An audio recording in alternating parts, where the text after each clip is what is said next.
চন্দনপুর শ্মশানের আগুন আজ আবার নিজেই জ্বলে উঠেছে। কেউ ফিরেছে, যার ফেরা নিষিদ্ধ ছিল। একটি ছোট্ট গ্রাম, গ্রামের নাম চন্দনপুর। দিনের বেলা সব ঠিকঠাক, কিন্তু রাত নামলেই বাতাস ভারী হয়ে যায়। গ্রামের শেষে সেই পুরনো শ্মশান, যেখানে কেউ সূর্য ডোবার পর পা রাখে না। বলে সেখানে ঘুরে বেড়ায় এক লাল শাড়ির আত্মা। গ্রামের একমাত্র চায়ের দোকানটা এখনো খোলা। লণ্ঠনের হলুদ আলোয় কুয়াশা ভরা সন্ধে, দু একজন লোক বসে গল্প করছে। শুনছি সেই লাল শাড়ির ভূতটা নাকি এখনো চিতার পাশে হাঁটে রাতে। কেউ কেউ বলে শ্মশানঘাট থেকে কান্নার আওয়াজও আসে। এই সব কথা বলো না ভাই, রাত্রিটা যেন গা ছমছম করছে। ও সব ভূতটুত বলে কিছু নেই ভাই। আমরা আজ রাতে শ্মশানে গিয়ে প্রমাণ করব ভূত বলে কিছুই নেই।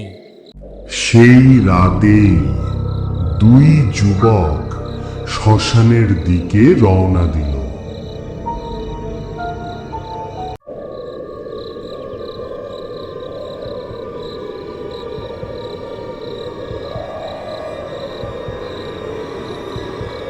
এখানে ছাইয়ের স্তূপের পাশে একটা লাল শাড়ি পরে আছে রে। আমার কেমন জানি ভয় লাগছে। তুইও না একদম পাগল? এটা নিশ্চয়ই কারো ফেলে যাওয়া কাপড়। তুই এত ভয় পাচ্ছিস কেন? দেখ, বাতাসটা থেমে গেল, সব দিকটা কেমন নিস্তব্ধ হয়ে গেল হঠাৎ। ওদিকে তাকাস না রে। ওটা কি দাঁড়িয়ে আছে? ওই তো লাল শাড়ি পরা একটা নারী, তার মুখটা দেখা যাচ্ছে না। চল পালাই রে, এখান থেকে পালাই।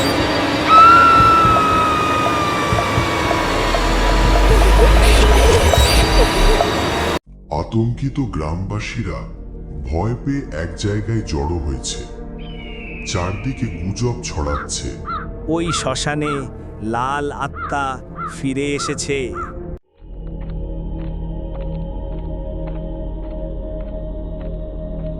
তখনই গ্রামে আসে তান্ত্রিক কালীশঙ্কর। ওই আত্মা মুক্তি পায়নি, আজ রাতেই তাকে শান্তি দিতে হবে।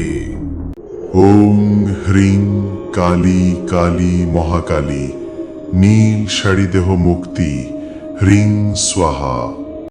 ওং হ্রিং কালী কালী মহাকালী, লাল শাড়ি দেহ মুক্তি, হ্রিং স্বাহা।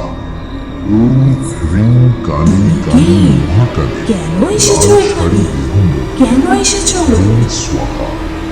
ওং হ্রিং কালী কালী মহাকালী, তুমি জানো না আমি কে? শাড়ি দেহ মুক্তি। আমি জানি তুমি সেই আত্মা যাকে তার প্রেমিক পুড়িয়ে মেরেছিল।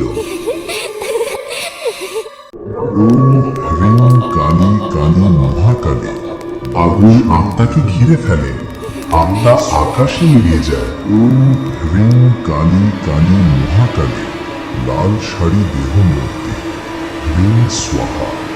ভোরে লোকজন দেখে শ্মশানে শুধু একটা লাল শাড়ি পরে আছে, আর পাশে ধূপের ছাই।